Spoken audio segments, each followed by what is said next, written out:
Assalamualaikum warahmatullahi wabarakatuh. A'udzubillahi minasyaitonir rajim. Bismillahirrahmanirrahim. Alhamdulillahi rabbil alamin. Wassalatu wassalamu ala asyrafil anbiya'i wal mursalin sayyidina wa nabiyyina wa habibina wa syafi'ina wa qudwatina wa uswatina Muhammadin sallallahu alaihi wasallam wa ala alihi wa ashabihi ajma'in. Allahumma faqihna fid din waftah alaina futuhal arifin waj'al a'malana khalisatan liwajhikal karim ya arhamar rahimin. Allahumma iftah alaina hikmatak wanshur alaina min khazain rahmatika ya arhamar rahimin. Rabbi shrah li sadri wa yassir li amri wahlul 'uqdatam min lisani yafqahu qawli walhamdulillahi rabbil alamin. Amin.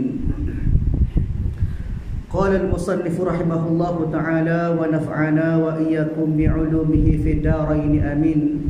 Alhamdulillah, pertama dan selamanya marilah sama-sama kita merafakkan, kita panjatkan setinggi-tinggi kesyukuran kita kehadrat Allah Subhanahu wa ta'ala, kerana pada malam ini Allah Ta'ala masih lagi memberikan kesempatan kepada kita, diberikan oleh Allah Subhanahu wa ta'ala daripada nikmat-nikmat yang dikurniakan oleh Allah kepada sekalian hamba-Nya, daripada nikmat kesihatan, sihat tubuh badan, boleh pakai buat amal ibadat dengan sempurna, boleh hadir semaya berjamaah di balasah, di surau, di masjid sebagainya, kemudian boleh hadir ke dalam majlis ilmu yang dikatakan oleh para ulama sebagai raudhatun min riyadil jannah, satu taman daripada taman-taman syurga.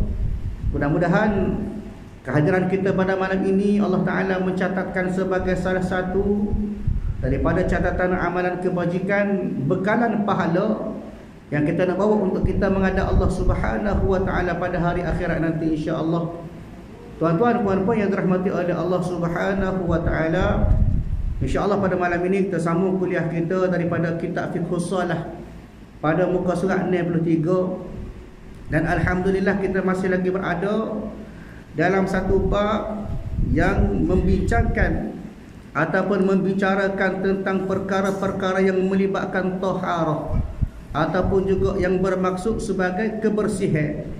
Dan pada kuliah yang sebelum ini alhamdulillah kita sebut dah, kita hura tentang apa yang dikatakan sebagai adab-adab qada hajat, adab-adab kita buai. Benda bunyi simple sahaja, benda biasa kita buat, benda yang lazim kita buat setiap hari. Ada orang tu 3-4 kali sehari qada hajat. Dia jenis hak mudah. Ada hak payah tu kadang-kadang seminggu tu qada hajat sekali apa, ada juga. Jadi noyaknya qada hajat ni juga satu nikmat kepada kita. Dia kata mengikut ahli sains, barang siapa hak sentiasa qada hajat, maka sistem pencernaan dia bagus. Sebab tu ada, kalau kita tengok dalam piramid makanan tu, ada yang makanan yang bertindak sebagai, orang kata sebagai mencerna, nak suruh lawah, makan buah dan sebagainya, makan sayur, maka natijahnya membawa kepada qada hajat. Dan dalam Islam, qada hajat merupakan salah satu daripada faktor-faktor kebersihan yang perlu kita ambil berat. Hak perlu kita jaga. Kerana apa?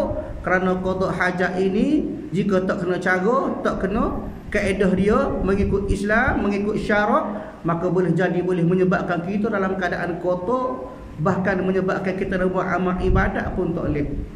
Dia kena ingat kebersihan, kena jaga. Bagaimana Allah Ta'ala sebut surah Al-Baqarah ayat 222, Allah Ta'ala sebut innallaha yuhibbut tawabin wa yuhibbul mutatahhirin, kata Allah. Sesungguhnya Allah Ta'ala suka, Allah Ta'ala kasih kepada orang yang banyak bertaubat dan mengasihi orang-orang yang sentiasa menyucikan diri. Maka ahli tafsir ataupun jam'il mufassirin, ahli-ahli tafsir menyebut kepada kita hakikat kebersihan dia ada dua. Yang pertama kebersihan pada jasmani, yang kedua kebersihan pada rohani.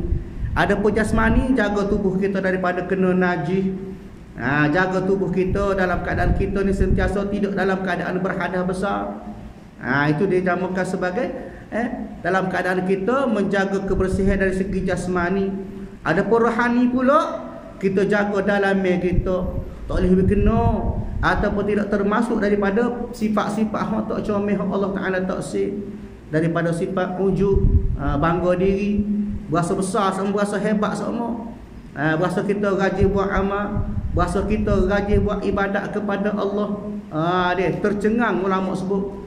Kena buai waktu tu kena bersih juga dari segi rohani kita, buai daripada sifat kita takabur, buai daripada sifat kita riak. Buat amal tunjuk kat orang, buat amal nak suara kata kita ni bagus, nak suara tengok oh bagus dia buat amal. Itu dinamakan sebagai ujub, takabur dan sebagainya. Sifat-sifat yang perlu kita bersih, bukan setakat rohani, bahkan dari segi jasmani juga, dua-dua kena bersih. Sebab itulah tuan-tuan yang dirahmati oleh Allah Subhanahu wa taala, dalam bab fiqh juga ulama kita, ulama fiqh pada bab mazhab Syafi'i rahimahullahu taala sebut juga bagaimanakah dikatakan sebagai taharah, jaga kebersihan. Dan salah satu daripada bab yang telah disebut oleh pengarang kita antaranya kitab fiqhus solat ini, iaitu pada bab qada hajat. Bagaimana cara kita nak buai air. Daripada kuliah lepas kita sebut dah lagu mana keadaan kita haram, dinamakan sebagai, ataupun keadaan itu dikatakan sebagai haram buai air. Dia ada kategori-kategori dia ataupun cara-cara boleh menyebabkan haram.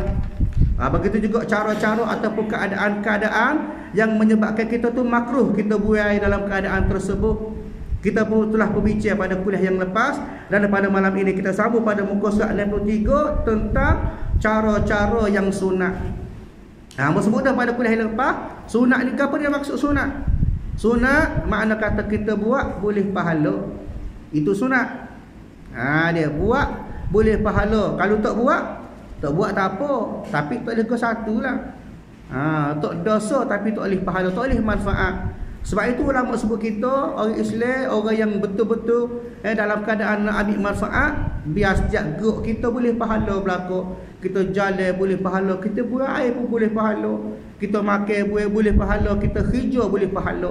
Kenapa? Bila semua tu dibuat atas dasar syariat Allah Taala, atas dasar kita beribadat kepada Allah, semua hijau jadi ibadat. Kita tidur pun jadi ibadat. Lagu mana contoh? Kita tidur, kita niat kita nak qiyamul lail malam kat orang, kita pun tidur. Dinampakkan sebagai tidur ke apa? Tidur qailullah sebelum zuhur, tidur sebentar. Supaya ada tenaga kita nak mendirikan malam kita. Dia bila kita niat lagu tu, kita tidur pun boleh pahala. Kita makan, kita boleh pahala. Sebab apa? Kita makan, kita niat apa? Aku makan, anak suruh kita ni boleh rajin buat amal ibadat, ada tenaga. Ni tak kadang-kadang makan kau sedap kau telenggok kita. Dia minyak dari tidak tepat ni kapal lain lah.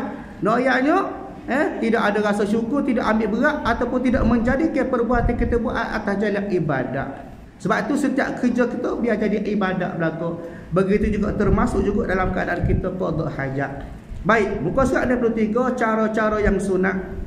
Yang pertama, apa dia dikatakan sebagai sunat kita qada hajat tu?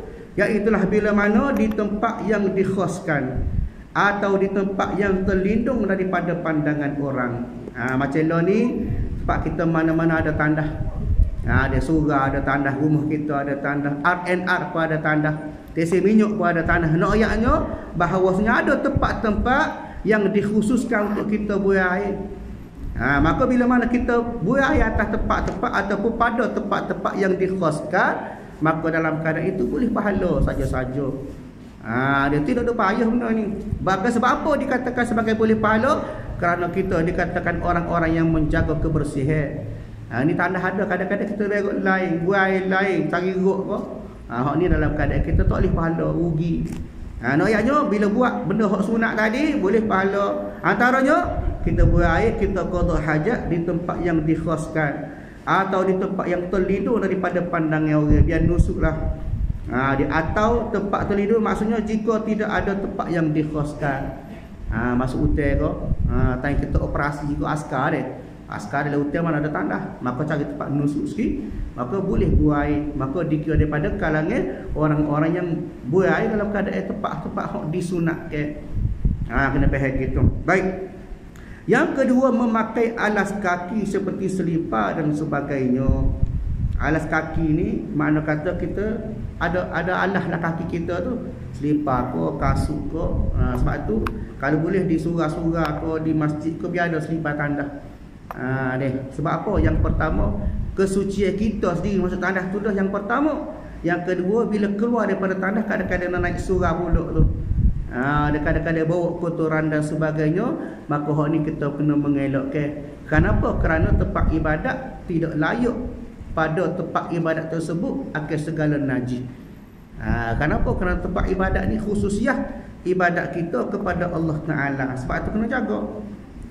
Jangan biar ada bekas-bekas ataupun kesel-kesel yang boleh menyebabkan kita tu jadi cemar tempat ibadat kita, khususnya kalau bawa daripada tandas. Sebab tandas kita sedia maklum dah, benda-benda keluar tu najis berlaku. Sama ada kecing, beruk dan sebagainya, maka najis berlaku. Sebab tu kena ada lipat khusus. Dia selipar tu satu hadah, kita sendiri pun kena jaga jugalah. Pakai selipar dah tapi tak basuh kaki, masalah juga. Di mana kena jaga supaya apa? Supaya tidak membawa kepada kotornya tempat ibadat kita kepada Allah Ta'ala. Jadi maknanya pakai alas kaki, takut dikhawatir kita tu terpijuk daripada ajnas ataupun segala najis-najis yang ada dalam tandas. Baik. Maknanya kalau kita pakai alas kaki, kita buat benda sunat. Bila kita buat benda sunat, maka boleh pahala secara percuma. Dah. Baik. Yang ketiga, maknanya yang ketiga daripada cara-cara hak sunat dalam kita nak qada hajat, iaitu mendahulukan kaki kiri ketika masuk tandas. Ingat, buat benda-benda hak tidak atas jalan kebaikan, tidak jalan ibadat, maka mulakan dengan kaki kiri. Baik. Sebab apa? Sebab kaki kiri ini cenderung ataupun ulama sebut sebagai salah satu daripada cabang-cabang yang membawa kepada benda terbaiklah kiri ni. Sebab itulah kata ulama, barang siapa hak pengakhiran dia baik pada hari kiamat, maka dia akan menerima segala catatan amal dia biyaminihi, dengan tangan kanan dia. Petanda kita dalam keadaan orang yang baik-baik, iaitulah bila mana kita terima buku catatan amalan kita dengan tangan kanan. Maknanya kanan ni cenderung kepada kebaikan, kiri masuk tandas kena kiri. Sebab apa? Kiri ni membawa kepada tempat-tempat hak kotor, dia tempat-tempat tandas dan sebagainya, maka masuk dengan kaki kiri. Sebab itulah begitu juga antaranya disebut oleh ulama rahimahullahu taala. Begitu juga hadis Nabi SAW. Satu ketika Sayyidina Aisyah radhiyallahu anha menyebutkan satu hadis daripada Nabi SAW. Kana Nabi SAW yu'jibuhu al-yaminu fi tan'ulihi wa tarjulihi wa tuhurihi wa fi sya'nihi kulluh. Sayyidina Aisyah dia cerita kepada sahabat, maka dia kata kan, maka kata Sayyidina Aisyah, maka Rasulullah SAW sangat menyukai mendahulukan yang kanan ketika memakai sandal, ketika sisir rambut dan ketika bersuci, juga setiap daripada perkara yang baik-baik. Maka dan sebab itu, maka ulama sebut kepada kita, antaranya disebut oleh Imam An-Nawawi rahimahullahu taala dalam kitab dia Syarhu Sahih Muslim. Maknanya hadis, pada membicarakan hadis Muslim, juga oleh Imam Ibn Daqaqil menyebutkan bahawa disukai Nabi ataupun seorang yang masuk tandas dengan mendahulukan kaki kiri dan ketika keluar dengan mendahulukan kaki kanan. Hadis Nabi sebut Nabi suka buat benda baik menggunakan kaki kanan. Maka ulama sebut tafsir kepada kita, hura pula kepada kita, kalau benda baik Nabi mula dengan kaki kanan, maka benda hak buruk ataupun benda hak tidak bawa kepada kebaikan, maka Nabi guna kaki kiri. Ini ulama sebut kepada kita. Sebab tu sunat kita masuk kaki kiri. Dia kadang-kadang kita tak perasan dah mengalorak dia, capung sakit perut dah, hunggah pakai masuk dah, tak kira dah kanan ke kiri dia. Jangan biar dia. Maknanya ikut kepada keadaan kita, kalau boleh kalau boleh masuk dengan kaki kiri dan membaca doa. Ulama sebut antaranya pengarang kita sebut macam mana? Bismillah Allahumma inni a'udzubika minal khubuthi wal khaba'is. Ni doa ni biasanya kalau kita jamin-jamin ngaji budak-budak dulu ni, yang ajar dah ni sekolah-sekolah tadika, ada kelas-kelas pada air nak mengajar dah. Macam mana doa masuk tandas, macam mana doa keluar tandas. Jadi kalau kita hok peringkat-peringkat lama tak ingat lagi ni, malu budak lah. Tapi di tempat kita lah, tempat kita ingat berlaku, alhamdulillah. Ayatnya biada ketik dia, masuk kaki kiri, lepas tu baca doa. Deh, Allahumma inni a'udzubika minal khubuthi wal khaba'is. Dengan nama Allah Ta'ala, ya Allah, aku berlindung daripadamu, daripada syaitan jantan dan betina. Ayatnya sebab apa? Sebabnya tandas-tandas itu merupakan tempat bagi syaitan. Kena ingat bagaimana kuliah tempat sebut dah. Tandas-tandas ni tempat hak taksir, tempat hak merupakan tempat berkumpul ataupun tempat duduk bagi syaitan. Sebab itu bagaimana disebut pada kuliah yang lepas, makruh kita lama-lama duduk dalam tandas. Sebab apa? Sebab Nabi sebut dah, inna hadhil jushushi mukhtasarah fa idza ata ahadakum al khala falyaqul a'udzu billahi minal khubuthi wal khaba'is. Nabi sebut, Nabi kata kerana sesungguhnya tempat buai hajat didiami oleh syaitan. Jadi tempat tinggal syaitan iblis situ tu. Maka jika salah seorang daripada kalian masuk tandas, maka ucaplah ataupun bacalah a'udzubillah minal khubuthi wal khaba'is. Minta Tuhan jaga, minta Tuhan lindung kita daripada syaitan. Tak kira lah syaitan jatuh ke, syaitan betina ke, maknanya minta Tuhan jaga. Sebab apa? Pasal kita masuk tempat dia. Supaya apa? Supaya dijaga daripada syar, daripada keburukan syaitan jantan dan syaitan betina. Maknanya lagu tu kaifiat dia. Kita kadang-kadang suka masuk tu tak kira dah kanan kiri doa betul baca dah. Lepas tu masuk pula lama dia. Main telefon. Tempat kita tempat lain lah. Siap nak telefon dari tandas. Berjejak. Dia tidak tempat kita lah ni. Kita tempat lain. Maknanya kita mengelakkan kecuali betul-betul berhajat. Dia betul-betul berhajat barulah boleh masuk tandas. Buai dan sebagainya. Pasal syarat tu baiklah. Dia faedah apa? Duduk tempat-tempat kotor ataupun tempat yang menjadi tempat tinggal bagi musuh kita. Tuhan sebut dah, inna syaitana lakuma aduwwum mubin. Sesungguhnya syaitan itu bagi kamu adalah musuh yang nyata. Musuh kita syaitan. Tapi kat kita mentang-mentang duduklah jambil, mentang-mentang duduklah jambil. Ayatnya elokkan daripada guna tandas kecuali betul-betul berhajat. Kalau salah kau masuk tanah juga, biar kena dengan cara kaifiat dia, minta doa dengan Allah Ta'ala, biar jaga daripada tipu daya ataupun daripada segala gangguan syaitan. Itu Nabi ajak, ulama ajak kepada kita baca doa. Masuk kaki kiri, lepas tu baca doa. Jangan baca doa dalam dah, baca doa luar lagi lah. Sebab dalam doa tu ada nama Allah Ta'ala. Bismillah, dengan nama Allah. Jadi nama Allah jangan baca dalam tandas, baca luar. Baik. Yang keempat, maknanya daripada benda-benda sunat ketika qada hajat, menutup kepala walaupun dengan sehelai sapu tangan. Ini dikira sebagai satu adab lah. Kita masuk tandas kalau boleh biar tutup kepala. Dia ulama sebut, antaranya ulama sebut katakan bila mana kita tak tutup kepala, maka syaitan pakai kecing berok. Tama-tama bagi orang tak baca doa masuk tandas. Kita nampak ke tak? Tak nampak. Tapi ini merupakan satu ikutan adab bagi kita. Kerana apa? Kerana disitulah tempat-tempat yang dikatakan sebagai tempat tinggal syaitan. Kalau jaga adab-adab kita dalam tandas. Baik. Yang kelima, diangkatkan kain sekadar hajat tak kalau sampai ke tempat. Hak ni juga dikatakan sebagai adab kita. Walaupun adab maknanya sunat. Bila sunat boleh pahala buat ni. Letak kain atas kepala boleh pahala. Dia akad kain sekadar hajat tak kalau sampai ke tempat. Dia kecuali bagian ihtiyat. Ada tempat-tempat kita kena ihtiyat, tapi dalam masa yang sama jangan lebih ataupun jangan melampau. Contohnya kita kata kita nak jaga kain semaya kita. Dia kain semaya kita biasanya kalau masuk tanah ni takut mecik. Kita pakai habis kat pinggir. Boh tu kat gendi-gendi gitu ya. Sebab apa? Kita ihtiyat takut mecik. Maka hukum tak apa, tapi syarat kena tutup lah setengah-setengah tu hak wajib tu. Dia tak takut mecik, kaedah takut mecik tu. Sebab tu kita nak pergi mana-mana kalau boleh biar ada kain spare. Hak ni biasanya bagi orang yang biasa suka bermusafir, suka pergi jalan. Kadang-kadang pakai hak tulur masuk tandas pun tulur.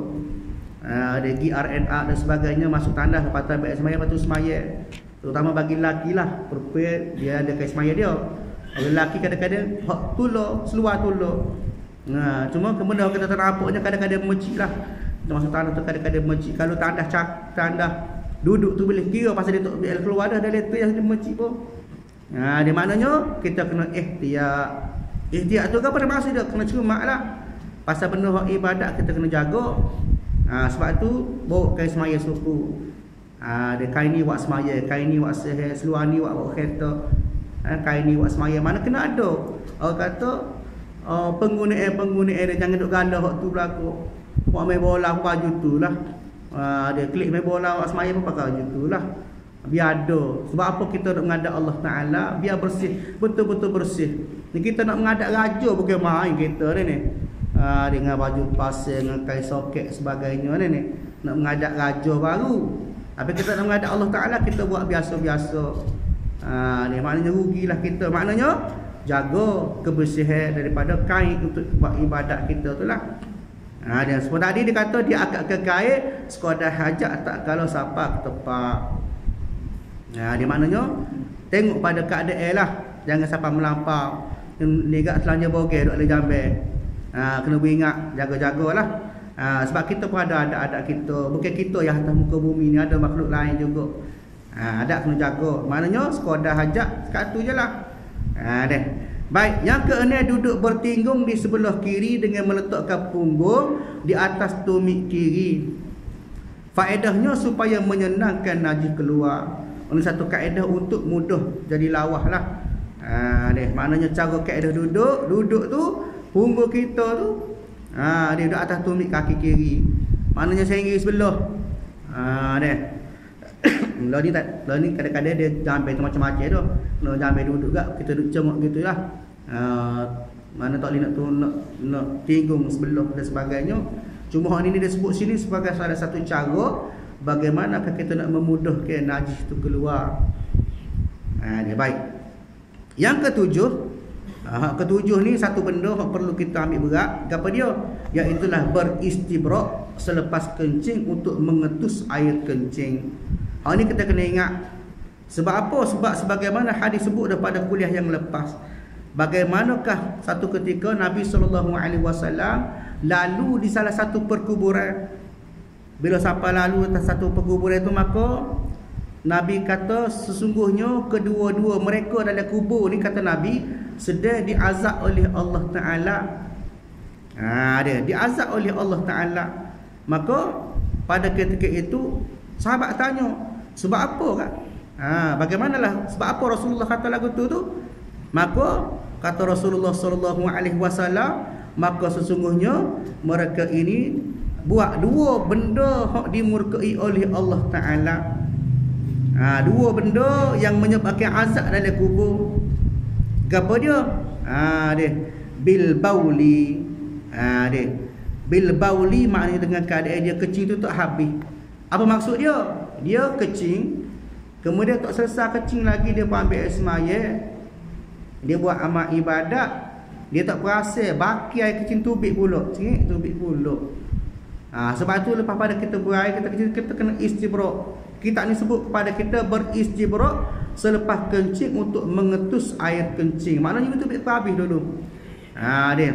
Lagu mana cara? Sama ada dengan berdehem atau sebagainya mengikut keadaan sesuai bagi seseorang. Supaya apa? Supaya air kencingnya habis keluar daripada saluran. Setengah tu dia batuk. Dia siap kencing dia batuk. Ada juga setengah tu dia berdehem. Tak kira lah. Setengah tu luruk. Ada juga. Bergantung pada masing-masing lah. Janji tidak ada lagi baki-baki daripada air kecing dia yang tinggal dalam saluran. Sebab apa? Sebab Nabi sebut tadi lah, ramai yang tak ambil berat, menyebabkan dia tu tak selesai lagi. Kecing dia tadi tu ada lagi dalam saluran, tiba-tiba dia buat amal ibadat maka tinggal. Tiba-tiba semaya, rokok, sujud sebagainya, tubik teka semaya, tak khabar dah. Hak inilah ramai, kata Nabi SAW, dia diazab pada hari akhirat nanti. Sebab itu maka kena istibrak. Bila sebut sunat, maka boleh pahala. Faham kaedah dia, sunat boleh pahala. Sebab itu istibrak kena buatlah untuk membawa kebersihan dalam amal ibadat kita. Sebab itulah disebut oleh ulama rahimahullahu ta'ala, Antaranya disebut oleh sebahagian besar ulama mazhab Syafi'i rahimahullahu taala dan juga daripada kalangan mazhab Hambali rahimahullahu taala mengatakan bahawasanya hukumnya adalah sunat dengan alasan bahawa selepas berhenti pengaliran air kencing itu tidak akan keluar lagi. Setengah ulama sebut lagu tu. Maka setengah daripada ulama pula sebut pula daripada kalangan ulama mazhab Syafi'i juga berpendapat hukum jadi wajib. Sebab apa? Sebabnya inilah yang menjadi pendapat utama bagi mazhab Hanafi dan Maliki berdasarkan hadis. Nabi kata kana? Kata Nabi SAW, bersihkanlah kemaluan kamu daripada air kecil kerana kebanyakannya azab kubur berpunca daripada air kecil itu. Di mana walaupun sunat, dia ramai ulama pendapat mazhab Syafi'i juga kata jadi wajib. Hak ni maknanya bergantung kepada keadaan dia. Kalau dia tu jenis lawah, maka dia duduk pada keadaan hukum tadi dalam keadaan sunat. Adapun kalau dia jenis dalam keadaan dia ni memang sekali pun memang payah, memang ada seumur isi berok dia tu, maka hukum jadi wajib. Bagi kita ulama, bagi kita mazhab Syafi'i ihtiyat nak bercermak, maka sunat kita buat juga istibrak. Dehe ko tengah tu lopak-lopak sikit ko. Itu biar habis, biar lawah. Barulah boleh ambil air semaya dan sebagainya. Sebab itu kena jaga supaya tidak ada kalangan kita yang menerima azab pada hari akhir atas sebab kita tak selesai kecil tadi. Maknanya jadi hukum dia sunat juga. Dia beristibrak tadi. Baik. Yang ke-8, labuhkanlah kain sebelum berdiri. Maknanya bila bangun caca tu kain kita tutup dah.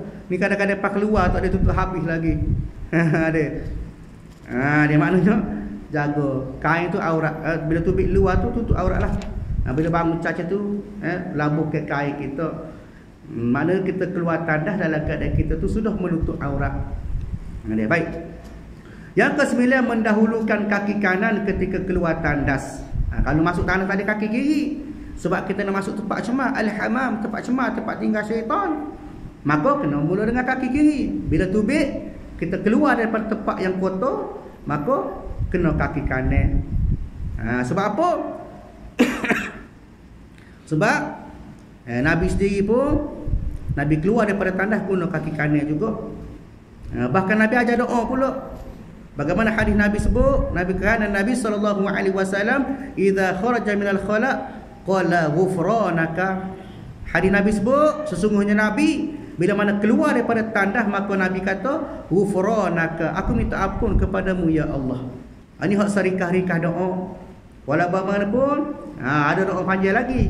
Doa ni dia boleh teh baca, kau panjang kau bagus, tapi syarat kena reti lah, kena faham. Maka kita sebut kepada kita ghufranaka, artinya keampunanmu ya Allah. Minta ampun daripada Allah Ta'ala. Sebab apa? Sebab kita keluar daripada tempat yang kotor, tempat yang tidak terpuji, maka minta ampun. Kenapa? Takut-takut kita berada di tanah tadi ada gangguan ataupun ada segala-gala yang dikaitkan dengan kerja buat daripada syaitan, maka minta ampun selalu. Dia ghufranaka, minta ampun daripadamu ya Allah. Alhamdulillahilladzi adhaba 'annil adza wa 'afani.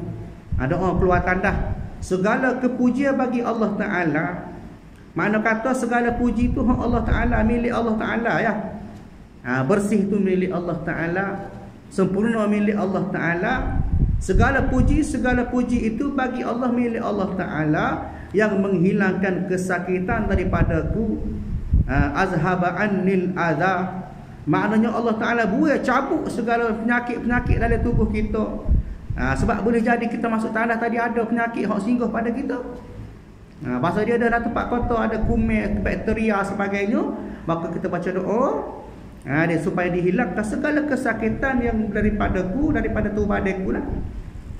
Dia wa'afani, dan memberikan daku segala afiat. Minta Allah Ta'ala wi sembuh, minta Allah Ta'ala wi sihat. Dua tu.